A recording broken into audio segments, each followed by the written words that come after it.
खुलुमबाय लोगोफोर, नोंथांमोनखौ बड' हेल्थ टिप्स चेनेलाव आरो फिन खेबसेबाव बयखौबो बरायनाय बावहरग्रोनाय जाबाय। आं दिनै नोंथांमोननि सिगाङाव खर'नि कफिनि थाखाय मोन 5 गोहोम गोनां नखरारि राहाफोरनि बागै भिडिअ लानानै फैदों। आसा खालामो नोंथांमोना भिडिअखौ नायना मोजां मोनगोन। फैदो दानिया भिडिअखौ जागायदिनि।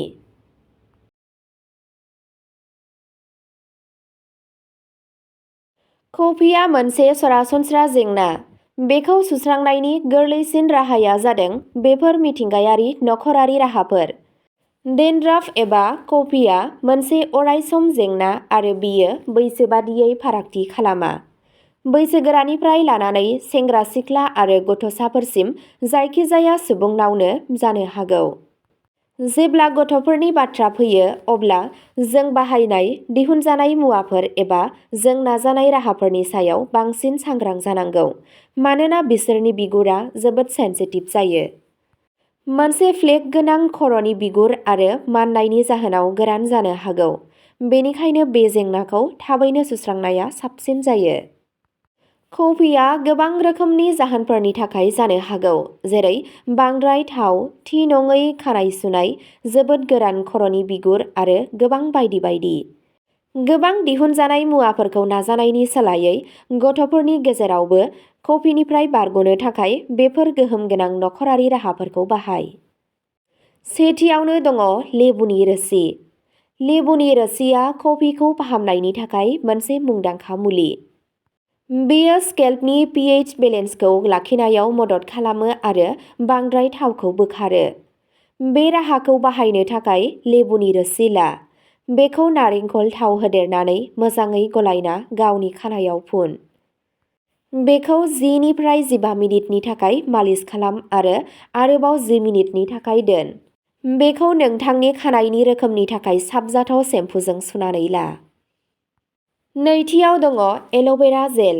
गुबुन मोनसे गोजोनथाव राहा एल'भेरा जेलआ गावनि गुसु आरो गोजोन गोहोमफोरनि थाखाय मिथिजायो। बेयो माननायखौ खमायनायाव मदद खालामो। बे राहाखौ बाहायनायनि थाखाय एल'भेरा बिलाइ ला आरो सामुस बाहायनानै जेलखौ मोनसे खुरैयाव दिहुनना ला। नोंथाङा जेलखौ ब्लेन्डबो खालामनो हायो। बेनि उनाव बेखौ लासै-लासै खानायाव फुननो हायो। बेखौ जिजों खोबनानै घन्टासेसो दोन। बेखौ गुसु दैजों सुनानै ला। थामथियाव दङ नारेंखल थाव। नारेंखल थावआ मुलि आरो फाहामनायनि मुलाम्फानि थाखाय मुंदांखा। बे राहानि थाखाय नोंथांनि खानाइनि लावथाइ आरो रोजाथिखौ नायना मोनसे खुरैयाव नारेंखल थाव हो। बेनि उनाव एसे बेरेमोदै होदेर। बेखौ मोजाङै गलाय आरो गावनि खर'आव फुननानै ला। बेखौ 20 मिनिटसोनि थाखाय दोन। बेनि उनाव गुरै सेम्पुजों सुनानै ला। बेरेमोदैयाव मयस्चुराइजिं गुनफोर थायो, जाय नोंथांनि खानाइनि मिथिंगायारि सिदोमा आरो जोंनायखौ हमथाना लाखिनायाव मदद खालामो। ब्रैथियाव दङ दावदै गुफुर।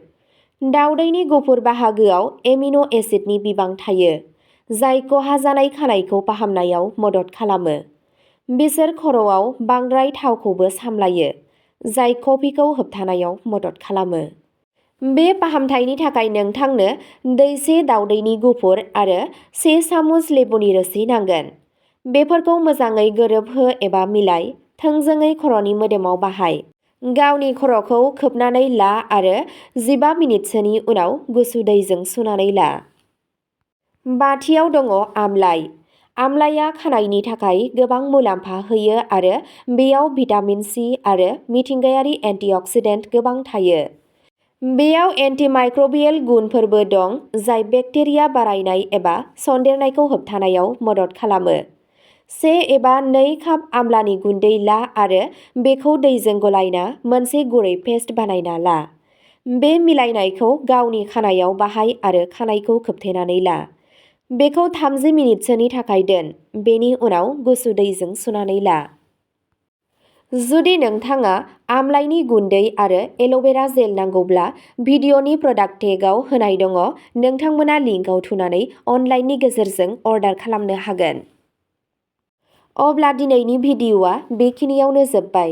नोंथांमोनहा बेबादिनो गोदान भिडिअनि आपडेट मोननो थाखाय चेनेलखौ साबस्क्राइब खालामनानै लादो आरो भिडिअखौ मोजां मोनदोंब्ला अन्नानै लाइक, शेयार आरो कमेन्टबो खालामनानै होलांब्लानो जाबाय। गोजोन्थों।